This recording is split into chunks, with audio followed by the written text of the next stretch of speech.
Donald Trump is actively trying to buy Greenland. We need Greenland for national security purposes. This is not a joke. This is not a hypothetical. This is reality. But why would the US even want Greenland? How would we get it? Is it even possible? And how do the people of Greenland feel about this? Well, listen, this situation begs a million questions, and today we are going to answer everything. So strap in, grab some swasat, because this is what happens if Trump buys Greenland. The idea of buying Greenland is really not that new. The first time President Trump floated the idea was in 2019. It sounded outlandish to some people, but the proposition was not without historical precedence. The US has a history of land expansion, from the Louisiana Purchase to the most recent acquisition of Alaska, which was only 158 years ago. The most recent acquisition for the United States were the Marshall Islands, which we gained control over in 1944 from Japan, but gave independence in 1986. But what if Trump's dream became reality? What if Greenland actually became part of the United States? Because this is a controversial situation, we are going to talk about two possible scenarios: a peaceful acquisition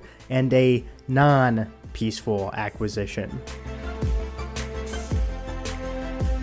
So why Greenland? Isn't that the one like covered in ice, fish, and Vikings? Well, no. You see, Greenland isn't just an icy wasteland. It's actually the world's largest island, covering over 836,000 square miles. It is rich in untapped natural resources like rare earth metals, oil, and gas. Its strategic location between North America and Europe makes it a potential geopolitical hotspot. The US already operates an air base in Greenland at Thule, showing its strategic importance in military affairs. But why would the US want to own it? What would we even have to gain? Well, believe it or not, it actually comes down to geography. Who would have guessed, am I right? I mean, it's not like we're a geography channel or anything. Anyway, Trump has expressed his interest in Greenland as a long-term investment, citing economic opportunities and its potential to strengthen America's position on the world stage. You see, due to climate change, the Arctic region is rapidly changing. Ice caps are melting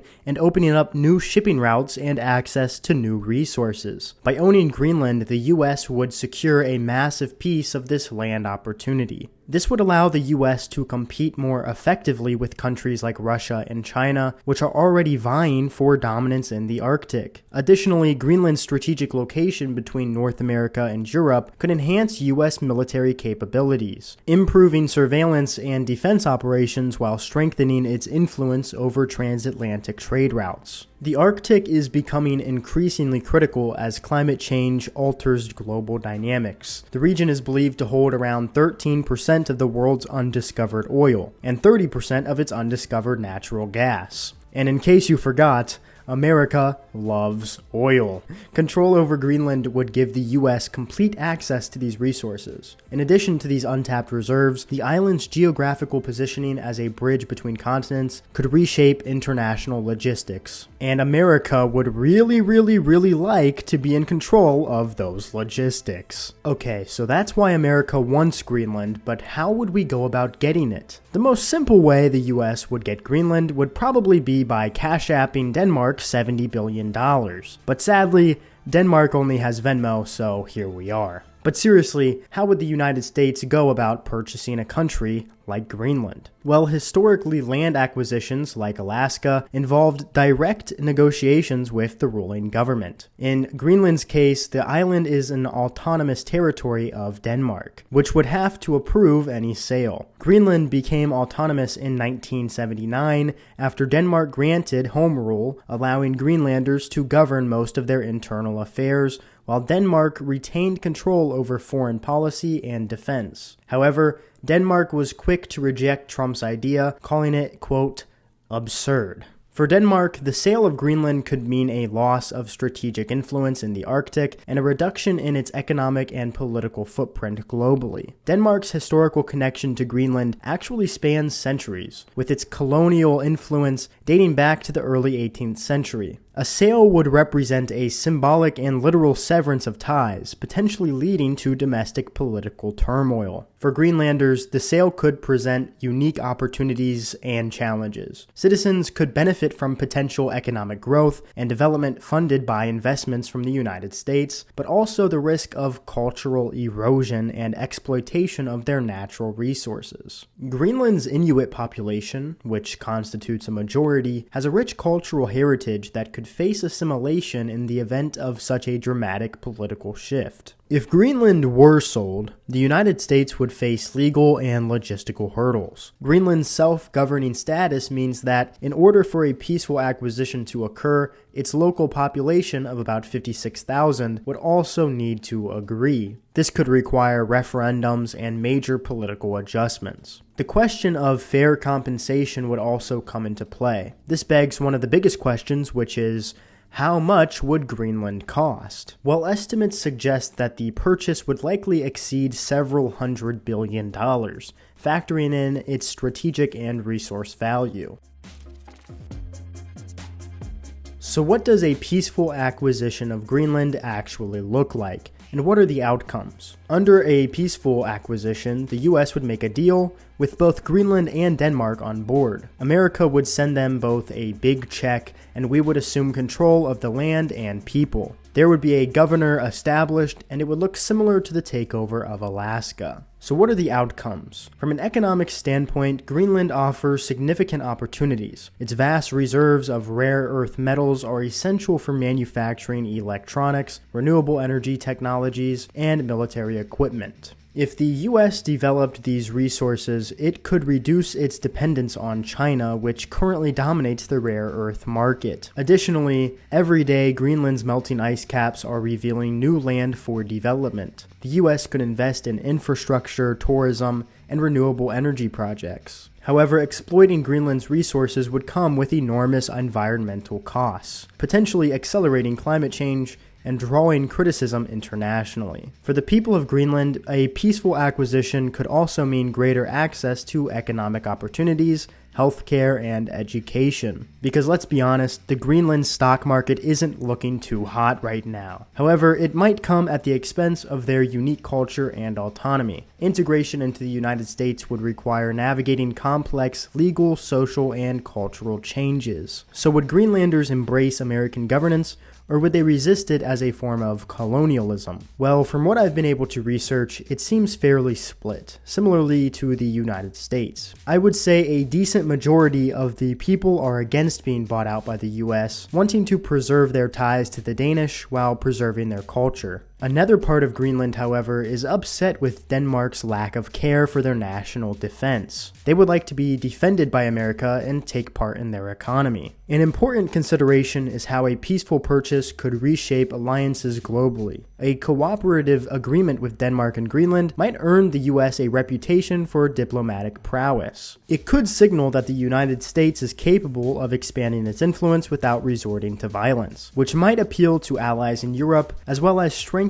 NATO cohesion. So that's what would happen in a positive and peaceful scenario. But what about so if peaceful negotiations failed, could the United States turn to force? Well, a militaristic acquisition of Greenland would trigger an international crisis. Other Arctic nations like Canada, Russia, and Norway would likely view this as a threat. The Arctic region is already a contested zone due to the melting ice caps that we talked about before. Russia, in particular, has been expanding its military presence in the Arctic. Over the last decade, Russia has reopened Soviet-era military bases, deployed advanced radar systems, and stationed more icebreakers in the region than any other country. Moscow has also conducted extensive military exercises in the Arctic and developed hypersonic missile systems capable of operating in extreme conditions. These actions are part of Russia's broader strategy to secure dominance over newly accessible Arctic shipping lanes and resource-rich territories. A U.S. attempt to seize Greenland could escalate tensions and spark a new Arctic arms race, further intensifying these militaristic developments. Meanwhile, NATO allies like Canada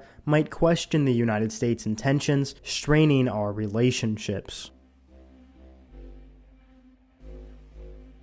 Greenland's strategic location makes it an invaluable military asset. By controlling Greenland, the US could establish more advanced radar systems, expand its Arctic presence, and monitor Russian activities more closely. However, a militaristic approach would likely lead to widespread condemnation from the international community. Organizations like the United Nations would almost certainly intervene, possibly labeling the action as a violation of international law while imposing sanctions or attempting to mediate the conflict. NATO, as an alliance that includes both the United States and Denmark, would face internal divisions. Some members might back Denmark, arguing for the preservation of sovereignty, while others could remain neutral or hesitant to take sides. This would probably come from them being scared to tamper with their relationship with the United States. This complex web of alliances and institutions would significantly complicate any militaristic acquisition, potentially isolating the US from its allies and diminishing its global influence. Another key challenge for a militaristic acquisition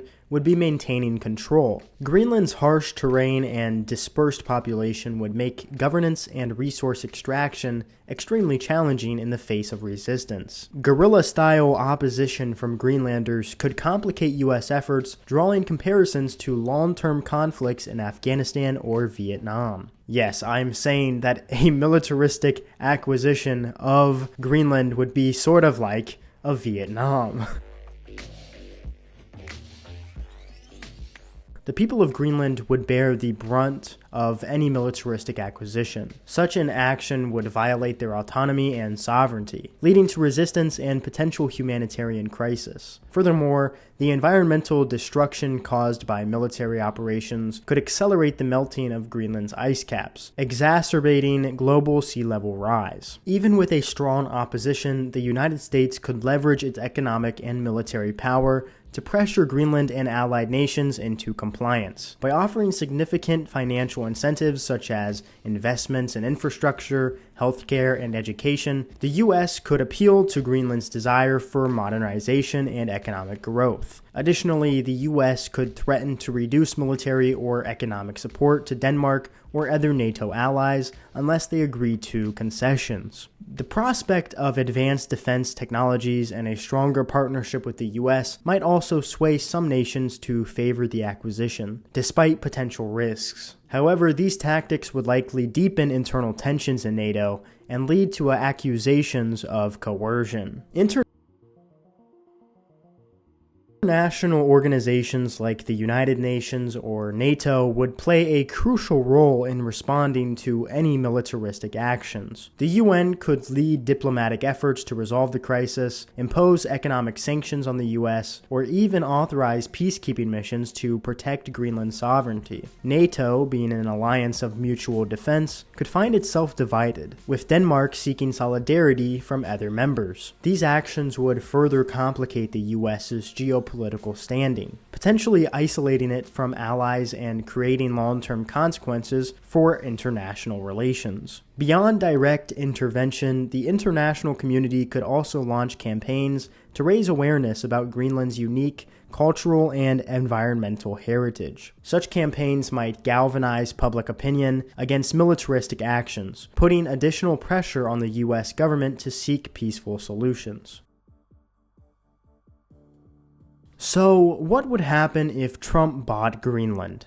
Well, no matter how the US gets Greenland, it is overall a good thing for us. We would get more resources, more people, more land, and better strategic location. At the end of the day, it really just depends on what we have to do to get it and if it's worth it or not. As for Greenland, I could see them coming to a deal, especially with Trump printing $1 trillion. I could just see Trump printing $1 trillion to get this deal done. And I promise, if $1 trillion is on the table, I think Greenland would take it, honestly. And I don't see there being that much pushback. I think the possibility of us purchasing Greenland is honestly pretty high. I think the possibility of going to war over Greenland is almost zero. I could see Trump putting sanctions or tariffs on Denmark or Greenland in order to persuade them.